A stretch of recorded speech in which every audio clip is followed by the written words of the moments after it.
Good morning. Thank you for joining us for today's webinar, How to Hire More Employees and Keep Them Happy, Employer Resources to Attract and Retain Top Talent, presented by Rea Associates, a top 100 regional CPA and business consulting firm with offices across Ohio. My name is Imani Fields, and I'll be moderating today's presentation.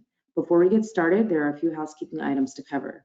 First, if you have any questions during today's presentation, you may enter them into the chat box on your screen. We will try to answer as many questions as we can at the conclusion of today's presentation. However, to be respectful of your time, we know that we will not be able to get to them all. Therefore, following today's webinar, we will review all questions and send out the answers via email as soon as we can. When you receive this email, you'll also receive the recording of today's presentation, as well as a link to participate in a very short evaluation. Please take a few moments to share your thoughts about the presentation as a whole, the information provided, and our presenter. Your feedback is important as we determine future webinar topics. Also, if you'd like a copy of today's slides, you'll find that they're available in the handout section of the webinar dashboard on your computer screen. Now I will introduce today's presenter, Renee West. Renee West is a senior manager and leader of Rea Associates HR consulting practice. With more than 27 years of experience in the human resources, Renee specializes in assisting organizations within manufacturing, nonprofit, contingent staffing, food, and other industries with their HR challenges. She's also currently serving on the Ohio Society for Human Resource Management's Board of Directors as Central District Director. And I will pass it on to you, Renee. Thank you, Imani. Good morning, everyone. Thank you for taking time out of your day to join us. It seems that we always have HR topics and resources that we would like to continue to share with you, and that's our goal for today's presentation. And we'll move to the next slide and talk through what we're going to be speaking about today. And we will also have some extra time at the end of today's presentation for questions. We know that this is a hot topic out there and want to be sure that we do allow some time for your questions. So please feel free and put those through, as Imani mentioned. But as we move forward, we want to talk today about the big topic in HR and everywhere now is recruitment, and talk a little bit about the recruitment landscape, what we're seeing out there in reference to the talent shortage, talking a little bit about some of the job opening stats, the unemployment compensation, how that's impacted the workforce, looking at some internal recruitment and growth options for employers, and looking also at programs and statewide resources to help employers retain and also attract talent as well. And employee retention is huge, and looking at what can you do from an organization to retain the workers that you have. And also, we do want to touch base, would not be a webinar if we didn't talk about COVID, and just want to provide a quick update on that and how it affects the workplace. And also just a couple of topics for you from an HR perspective to keep on your radar as well. So recruitment, I'm sure if we had the ability to have everyone raise their hand and show who all is looking for hiring people for their organizations, I'm sure all of us would be raising our hands and saying that we need people. And it's very challenging, as everyone knows, not only from a statewide, but from a national perspective. And with the recruitment and talent shortage, it's important to kind of keep in mind as well, now that many places have opened back up, workers are back into the workforce, and it's a job seekers market out there right now. So if employees are not happy, they will leave. And so it's important that we keep in mind that we need to keep our employees happy. And forecasters are predicting what they call a great resignation wave within the next 2 to 3 months, where individuals that might be thinking about looking for work or unhappy with their organization are going to be leaving. So that's a scary thought. We have 9.8 million people unable to find employment, and that's hard to believe. There's jobs that are out there. The quit rates are the highest that they've been, the highest that I've seen in my HR career. Individuals are looking and seeking jobs with better benefits. Remote work options is a very big piece of the recruiting landscape right now. Obviously, not all organizations are able to offer remote work, but that is one of the questions that a lot of applicants are asking about. So per the Bureau of Labor stats, 4 million Americans left their jobs in April. that's absolutely scary in a way, especially from an HR perspective. You know, the quit rates are 24% higher than they have ever been, even prior to the pandemic. And of course, the pandemic had a lot to do with that as well. Next slide. One of the biggest areas that is seeking talent is the manufacturing sector. And currently right now throughout the United States, there are 500,000 job openings in manufacturing. And this is according to the Manufacturing Institute stats that came out last month. And it's expected this number is going to grow to 2.1 million manufacturing jobs that are likely to be unfilled by 2030. And the study also shows that, you know, this could damage the U.S. economy up to $1 trillion. And there's other factors too, other segments, you know, the restaurant, hospitality industry, you know, have definitely seen shortages in recruitment and being able to attract talent. I'm sure each of us have gone to local restaurants or stores and have seen that they're closed, either because they don't have enough staff or their hours are reduced. So it's really impacting the economy now in a negative way. And it definitely is very concerning as we move forward. Next slide, please. So people ask me all the time, why is it that we can't find people, and why are people specifically not going into like the trade positions or manufacturing jobs? And if you look at the demographic of the workforce right now, the younger workforce that's going into the employment landscape view, you know, manufacturing and different types of jobs as not that quality job that they want to have for the next 20 some years. So, you know, they're lacking the interest in that type of sector. So a lot of these roles too are, especially manufacturing and even in, you know, office settings and healthcare, you have an aging workforce. So you have a lot of individuals that are retiring and or maybe have already taken early retirement. So you have that void of staff as well. And right now it's very easy with, you know, the new generation coming out. They're very entrepreneurial mindset. So starting up a new business and working with their friends to start up a new startup is really common. So they don't need that, you know, necessary job. They're just setting up what they want to do, you know, from their own frame of mind and what they would like to do, which is also exciting for them as well. And the restaurant and hospitality industry was really impacted, you know, the workforce from a female perspective. Of a lot of individuals lost childcare because of COVID and have been unable to return back to the workforce.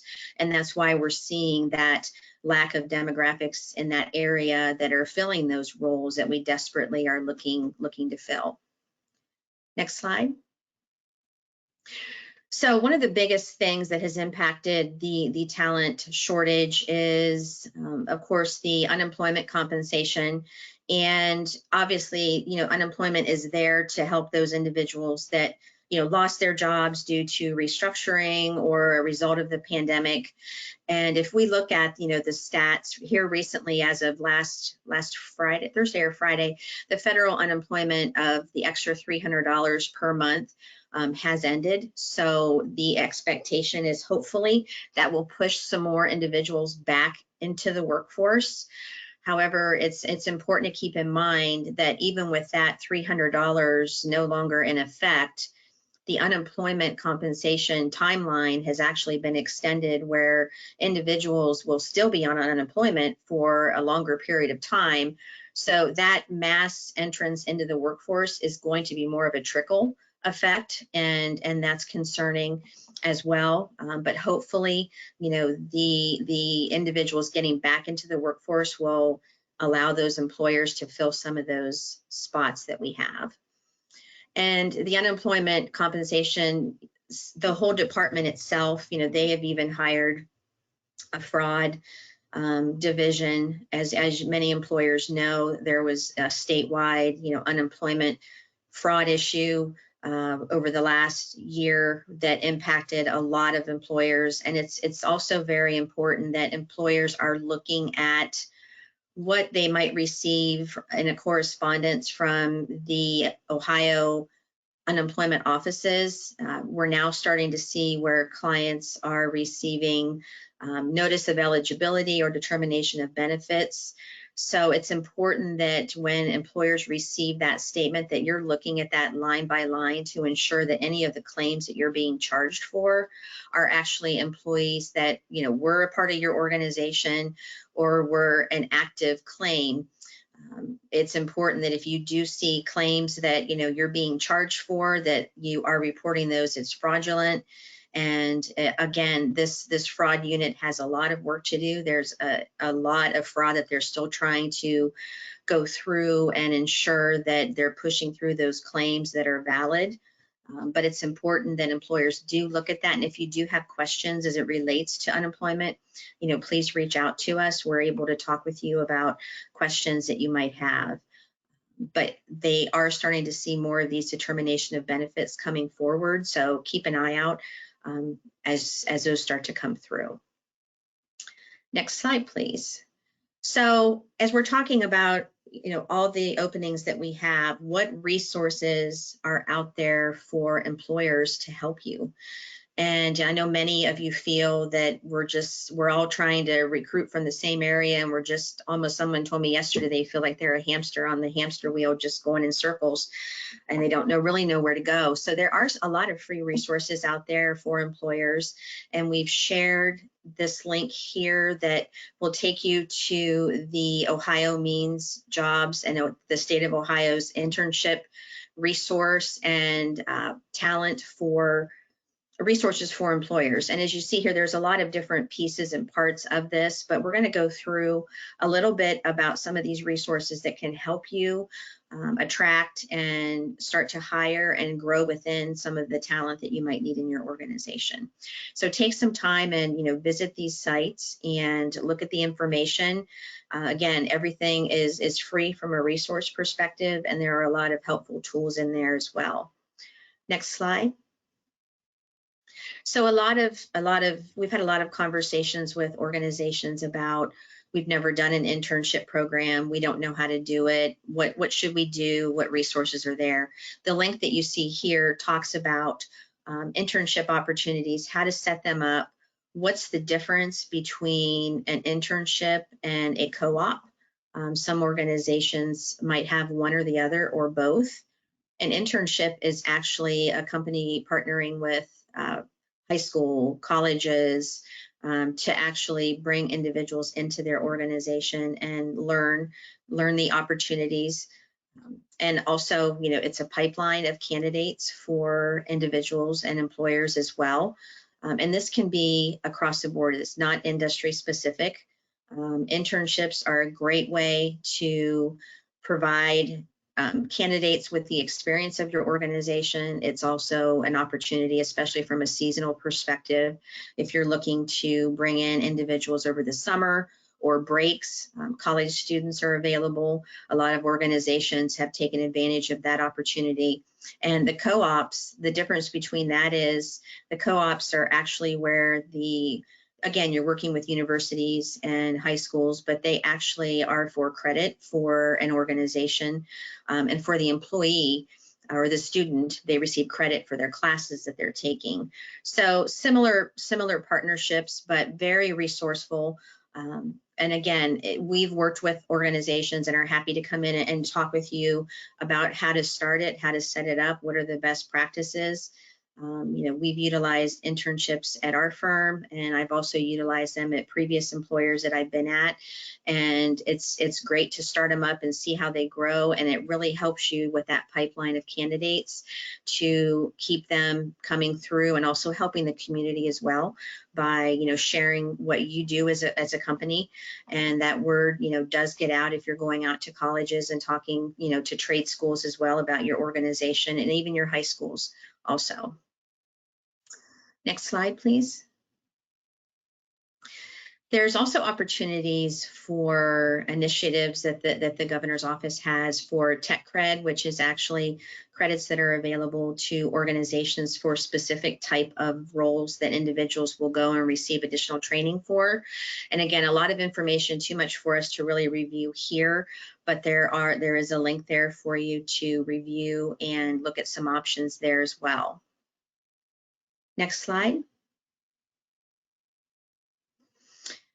And as we talked about before, again, this takes you back to the main page there. There are also grants that are available to industries for specific, safety improvements or training programs that are available as well. So we really, recommend that you take time to look at, the opportunities for grants. It might not be something that you might want to do now, but maybe you do in a few months or next year. There's a lot of different programs out there. Again, it's a resource for you to receive some incentives to improve your workplace and also provide training to your employees, which eventually also helps with retention that we'll talk about here in a few minutes. So we really advise, this is a great resource. We use it all the time. It also talks about, internship programs, as we talked about earlier. Next slide. So as we talk about strategic recruitment, and we use that term a lot because I say to individuals, and we've heard this, all us HR people have said this before, I'm sure, you can hire anybody, but you want to hire the right fit. You want to hire the right person for the role. And I know right now it's challenging where you as HR professionals or organizations are hearing from your managers, just hire somebody. I just want somebody in here. I don't care, just hire. But we know that you need to find the right fit for that role, because if not, that person's going to end up leaving and you're going to end up refilling that spot. So one of the biggest pieces is looking at how roles are structured and, talking with organizations and talking with your managers and supervisors. Are there opportunities for you to streamline duties? Is there the ability for, this full-time role to be 2 part-time roles? Or what are some options to help lower the number of employees that you might need, but actually still be able to produce what you need to produce? There's also programs such as job sharing, job shadowing. Job shadowing is really very similar to, people say, what's the difference between that and internships? Job shadowing is your existing employees that possibly want a future opportunity where they're working with someone on a press line versus their normal assembly line position. So it's an opportunity for them to shadow someone and really see what that role is. And again, also helps employers retain who they have and provide development opportunities for their employees. We have talked with some organizations too that, due to the challenge with recruitment, they've had compressed work weeks where they're only working 4 days a week, still 40 hours a week, but maybe compressing that because of the shortage of individuals. So really thinking outside the box. Your operations team, I'm sure, have been, looking at these options, but these are additional resources that we talk with employers about for them to utilize as we get through, the next year in these challenging times. Another big piece of the right fit for the role are the job descriptions. And, in working with organizations, my first question is, okay, you need to hire an individual for this role. What is that individual going to do? We need to have specifics as to what those job descriptions are to then craft that job description posting to really attract the worker that you want. And organizations sometimes shudder and think, I don't have time for job descriptions. They're time consuming. They don't need to be, as long as those essential duties are highlighted. And really, HR too can take that time to work with their team of really defining what the roles are, what are the employees doing, what qualifications do they need to have to be successful in that role. All of that time that you put on the forefront of recruiting and determining what type of individual you need really will help you in finding that right talent as well. So job descriptions are key. And again, we're happy to help with those and talk through those as well. Next slide, please. One of the biggest programs that we have seen organizations use and continue to use and maybe even upgrade are their existing internal referral programs. The employees that you currently have can be the biggest referral source of new employees for you. And we've seen many clients that have existing referral programs that have increased the amount of referrals for different types of roles in their organizations. They're highlighting and spotlighting this referral program more so than they have previously. They are also offering structuring an incentive for employees and new employees to help with retention. And an example of that is an incentive bonus for an employee that refers an individual to their organization. That individual is hired, and once they hit maybe the 6-month point, there's another incentive paid to the employee and also the referral of that employee, and possibly another one at the 1-year point. So it really helps with that retention. Again, if you have someone that's referring someone and they're a friend or a colleague, and they're working together, they're going to tell that person, hey, you need to be sure you stay so we can both get that money.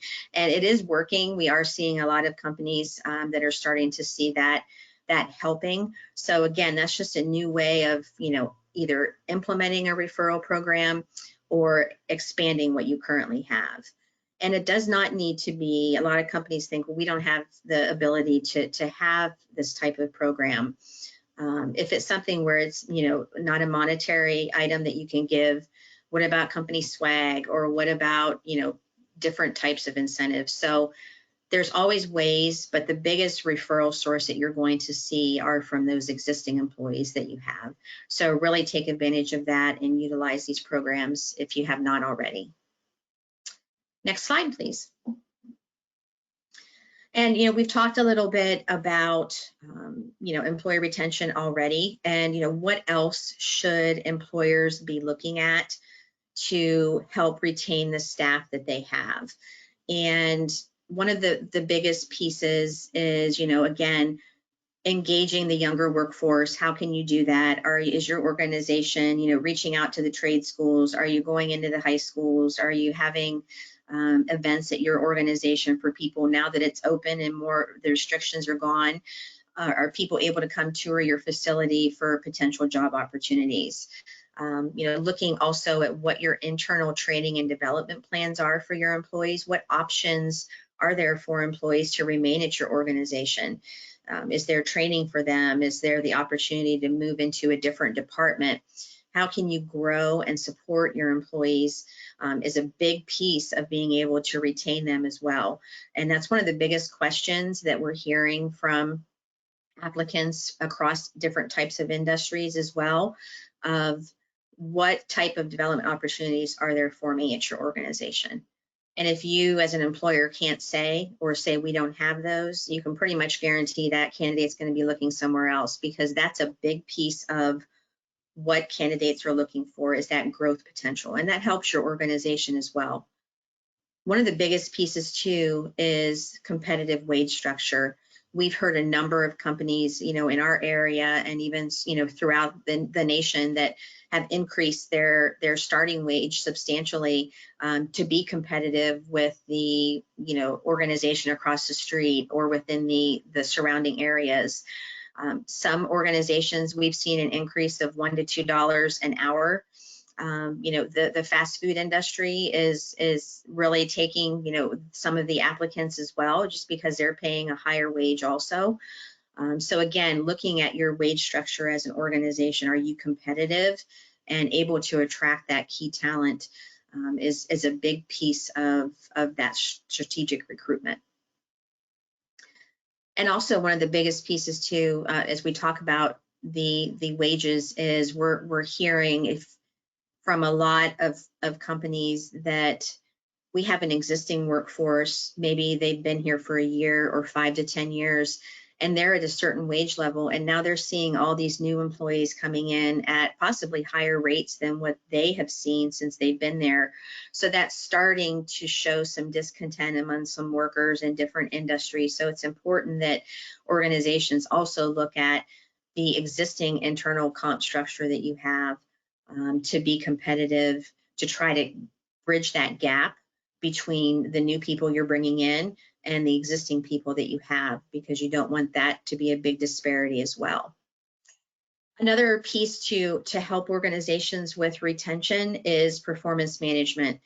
Consistent feedback back to your employees. How are they doing? What do they need to improve? What are the expectations that they have? How can they grow? Again, this is a big question that a lot of employees have, and it's been shown from studies that, you know, consistent feedback, even if it's a one-on-one from a supervisor once a month, or hey, you're doing a great job, we appreciate it, that performance feedback is essential, because if a worker doesn't know how they're doing or feel that the company cares enough to give them that feedback, they're going to start looking. So again, performance management does not need to be that big scary program that I've heard companies say, well, that's just too much for us to do.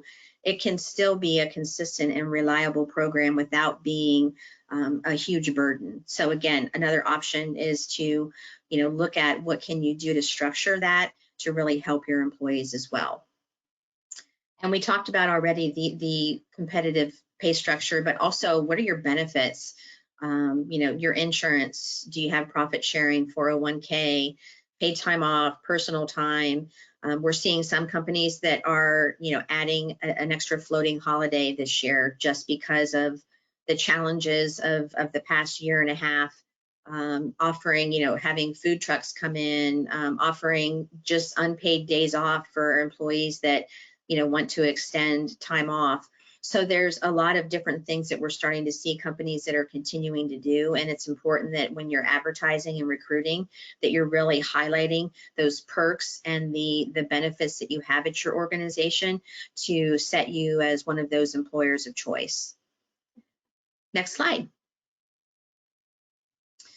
One of the other things that can help from an employee retention perspective is employee surveys. And again, it's not this scary thing where, you know, employees have to sit in a room and fill out the survey. They can be anonymous, but it's important for organizations to have a pulse on your people. What are they feeling? You know, what has kept an employee there at your organization? And how are you going to find that out? You just ask them. And we've seen a lot of companies that are just doing these quick, you know, surveys. They can be done, you know, to help really determine what is it that an employee likes. Do they like the benefits? Do they like your hours? Do they like the culture of your organization? This helps then to aggregate those survey results and helps management to know, are we focusing our dollars at the right place? You know, are there benefits that possibly our employees aren't utilizing as much that we could possibly change and put that money towards something else? So these surveys are definitely very helpful, and we're seeing a lot of organizations start to do these. And because again, you're talking to your people and finding out why they stay there. And this is a great resource to help with that retention as well. And, you know, I talked with an organization earlier this week, and they said the feedback that they had just from people thanking them for taking the time to ask their opinion was very helpful and very appreciated by the employees. So again, it's just a resource, and it's there, and people like to talk about what they like, and they like to talk about what they don't like too. So if you can capture that and try to cater programs, it can help you as well. Next slide, please. And as we talk about trying to find out why, you know, why people are staying, we also want to find out, if you can, why people are leaving, and completing exit interviews, finding out why individuals are leaving your organization. Is it because of pay? Is it because of hours? What is it? And, you know, I talked with someone earlier this week, and they said, how can I do exit interviews with someone if they're leaving and just walking out or not coming back? And that's a very valid point. You know, some workers just don't come back, or they don't, you know, come back after break, or they, you know, don't give. So that opportunity to really capture that information is sometimes hard, but if you can, you know, try to capture it as best you can and help to determine, you know, why are individuals leaving.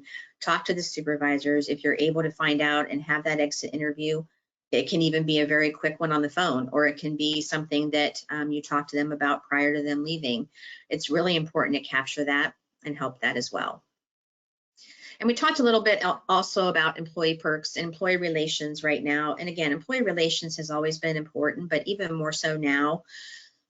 The involvement of your employees, they want to feel a part of something. What are you doing as an organization for fun? We've seen a lot of food trucks, a lot of picnics. Now that things again are open back up from a restriction perspective, there's more opportunity for organizations to have fun events and have picnics and involve families and employees as well. Next slide, please. So we do just want to touch base. I know everyone's probably tired of hearing about COVID in the workplace, but it is important to kind of talk a little bit about where we are with the existing restrictions that have been eased and what are organizations doing right now. Excuse me. So many organizations are continuing to, provide the enhanced cleaning efforts that they had before the pandemic. It's important to still show your employees that even though restrictions are lifted, that we as an organization still care about your safety, and here's what we are doing to continue that. Again, organizations are also looking at, do we or do we not mandate employee vaccines for COVID? And we are seeing too, it's just a best practice that organizations also need to be aware that should they decide to implement, a mandated employee vaccine, that if they're recruiting, that could limit some of your applicants, and it could also cause existing employees to leave should they not want to be a part of that vaccination. So again, just important to keep this in mind and continue to follow the CDC guidelines as it relates to vaccinated versus non-vaccinated employees. And there's resources for employers at the ohiocdc.gov that continue to provide that as we move through and coming out of this, hopefully, coming out for good. Another big piece that we're starting to see as a result of COVID and layoffs and restructuring and calling people back to work is we're starting to see, increase in ADA, Americans with Disabilities Act, and EEOC claims. So it's important that organizations also have policies in place that they're following to ensure that, if you do have a mandated vaccine policy and an employee comes to you and says, I have a religious accommodation, what do you do? So it's important that you have those resources available. And again, if you have questions, you can reach out to us as well. Next slide, please. So I'm sure everyone's heard the news, and it always is scary, but it says, there's potential for this new variant to come about and cause, additional COVID concerns. And again, we're just telling employers to, just be safe and practice, existing safety policies. And hopefully, as things move forward, we don't see a second wave. But again, it's important that you keep that in mind. That your employees are probably thinking that they're hearing the news. So again, just communicate and reinforce those safety guidelines that you have in place. Also, those employers that continue to provide the voluntary FFCRA leave, and that is based on the COVID leave that was previously mandated. Again, this is only voluntary. For those organizations that have chosen to do this, the FFCRA leave continues through September this year, and the criteria for eligibility for this leave has changed earlier this year. It does now include an employee needing to take time away for either receiving the vaccine or should they have any type of adverse reaction to the vaccine. Again, just something to keep in mind for those organizations that are continuing to offer that leave. Also very important from an audit perspective, we're starting to see increases in audits in reference to payroll, overtime, and other pay-related policies. Again, it's just a trend that we're seeing based on the workplace, and it's important that employers have these policies spelled out and that you do have information ready should there be any type of audit or question that you might have. Next slide, please. There's a couple things from a radar perspective that we always want to share as well.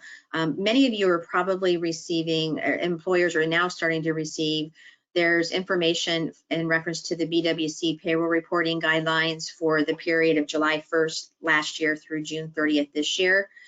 There is the potential for employers to receive credit based on any wages that they paid, or I'm sorry, any absences or any employees that were working remotely during the mandated state of emergency.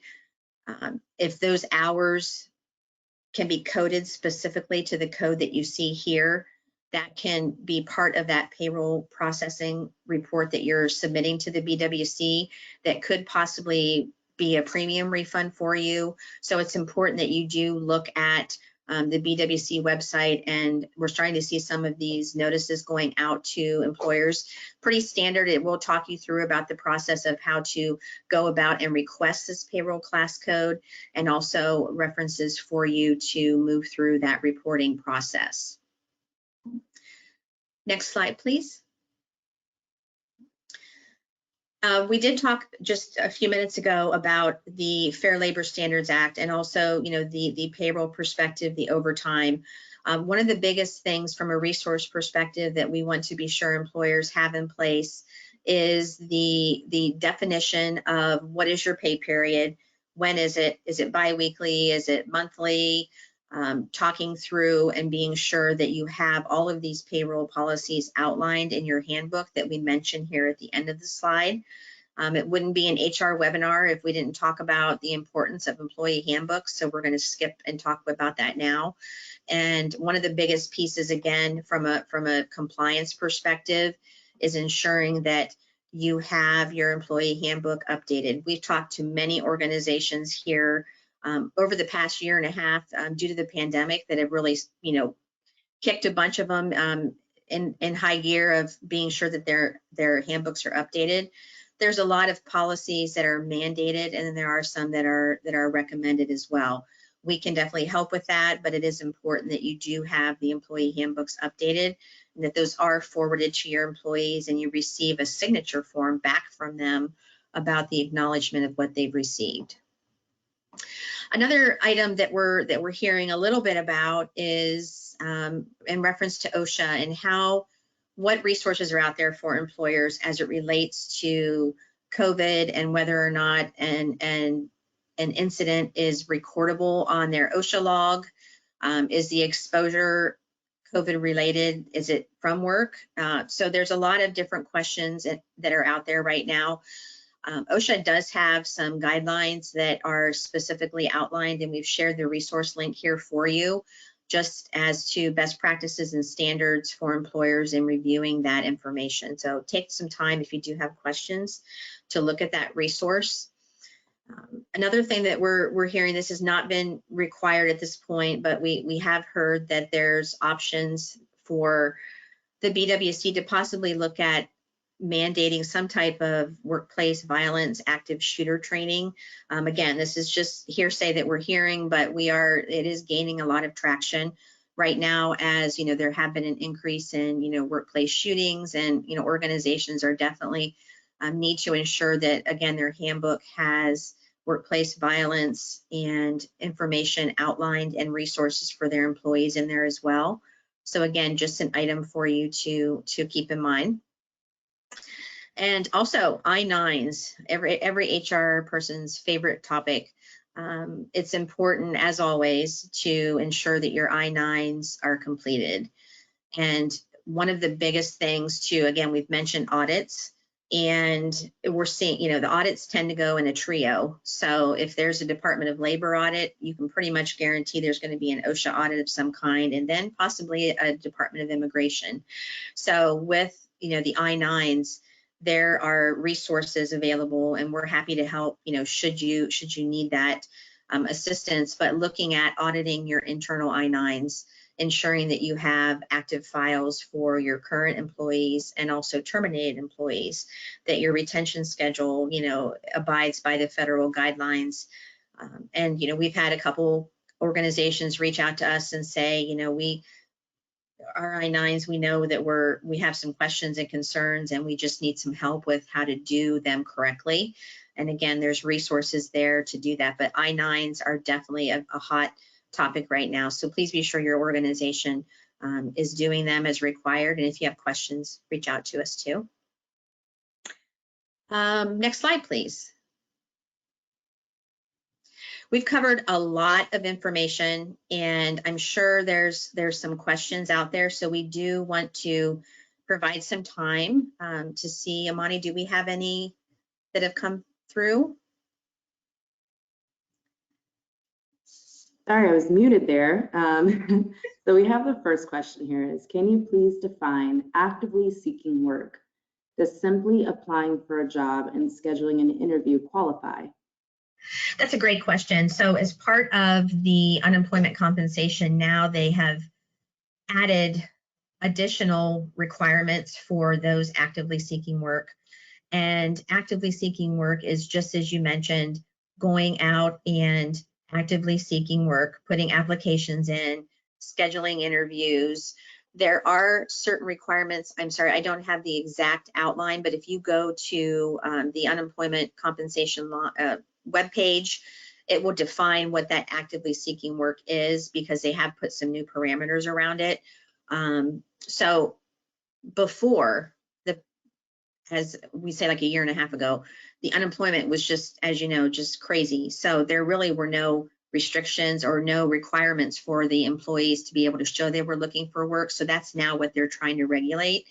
Also keep in mind, the unemployment office is still struggling with trying to go through the fraud claims and looking at a lot of that. So being able to really enforce that actively seeking work is probably challenging, but it is important for employees or individuals to know that there are requirements for them to continue to receive benefits by actively looking for work. Great question. Awesome. Thanks, Renee. The next question we have here is, we voluntarily continued paying FFCRA. Can we stop paying it voluntarily around June 30th, 2021?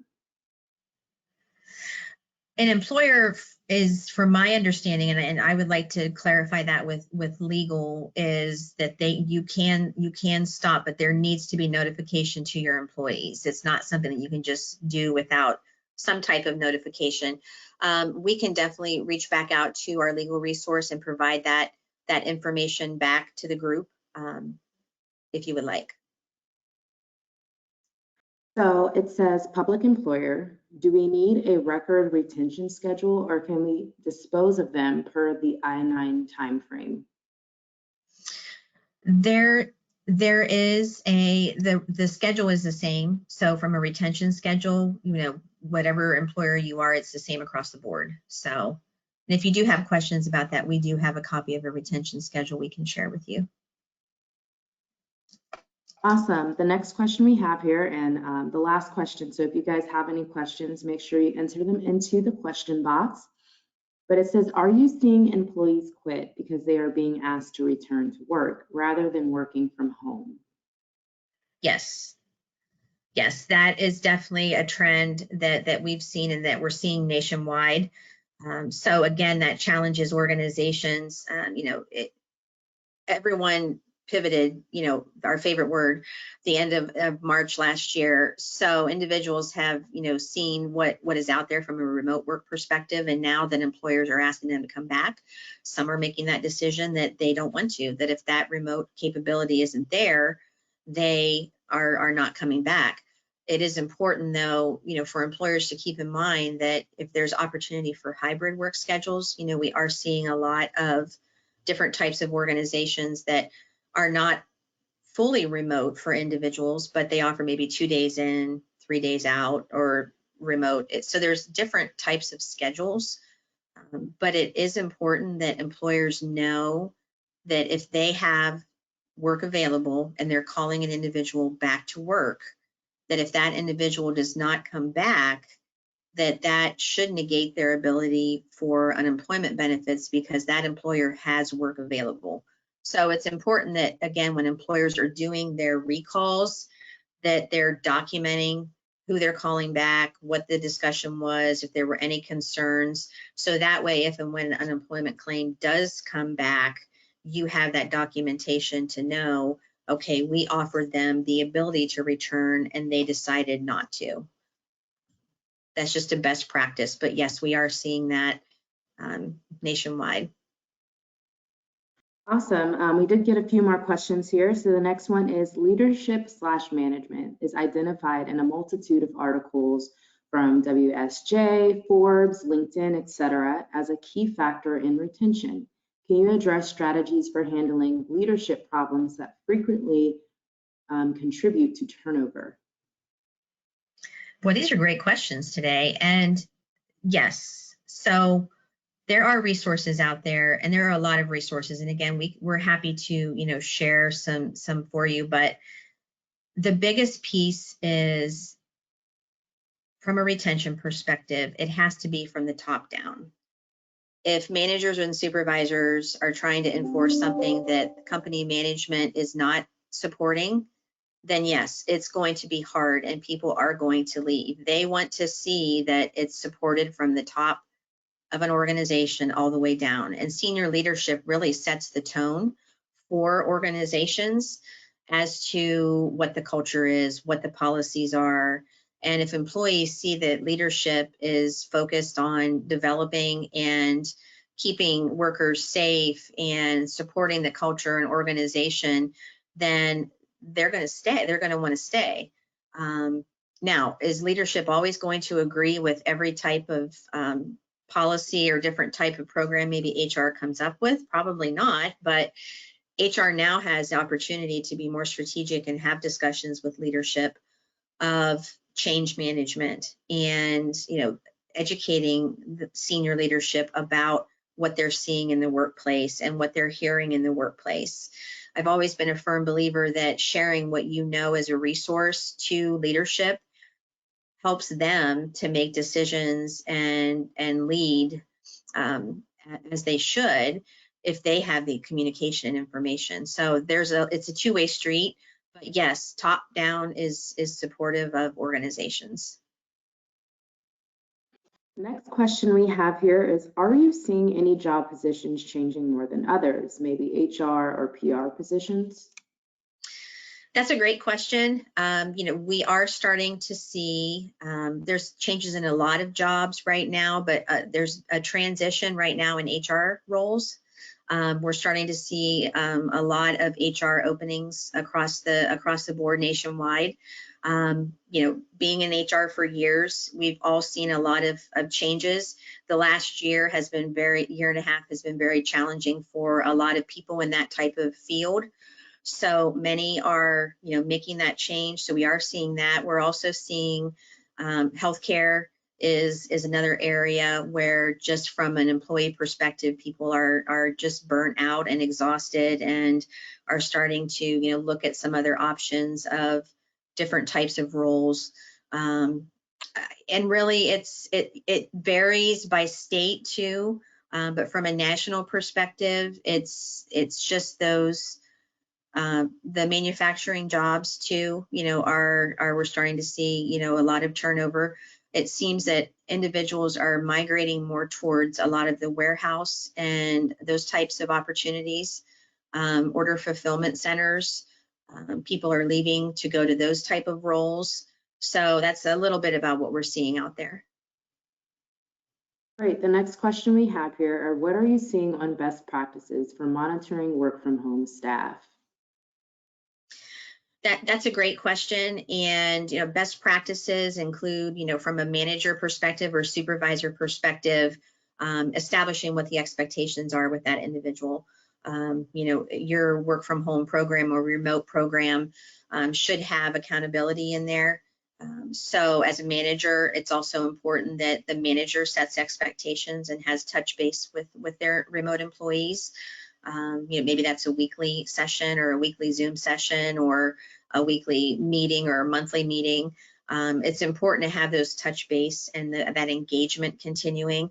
But as an organization, you need to have it outlined as to, here's the expectations to ensure that employees know, even though they're home, they're still expected to perform at a certain level, and what those resources are for them as well. Great. That was the last question we had. Do you want to do any final thoughts in case we have any that might trickle in? Sure. And we appreciate everyone's questions. And, again, there's just a lot of information, and we, again, see this as being a challenge. Do we think that we're going to wake up in the next month and have all the qualified workers that we need out there to hire? No. I wish we could say that, but there are resources for employers. And, as in my conversations with them throughout the days is, yes, it is hard, it's challenging, but there is definitely opportunity out there. There's opportunity for organizations to look at internally. Who do you have? Retaining your workforce. What programs can you put into place? How can you strategically look at recruiting? What options and programs are out there? So there's resources for you. Again, we're all in the same boat. It is challenging, but there is a light at the end of the tunnel that, hopefully more people will be going back into the workforce. It's just going to really take time and more strategic methods to get them back into the workforce. And we appreciate everyone's time today, and we hope you found this helpful. And if you do have other questions, please feel free to reach out anytime. Thanks, Renee. It looks like that was all of the questions, but of course, you're able to reach out to Renee after this. Thank you for joining us for How to Hire More Employees and Keep Them Happy, Employer Resources to Attract and Retain Top Talent. We hope that Renee was able to provide you with some valuable insight. If you sign off today and realize that you have additional questions, you're always welcome to reach out to Renee directly or any of our team members by clicking on the People section of the firm's website at www.reacpa.com. That's REA. Don't forget to watch your inbox for an evaluation survey, access the recording of today's webinar, and more. Thank you guys, and we hope you have a great day. Thank you, everyone.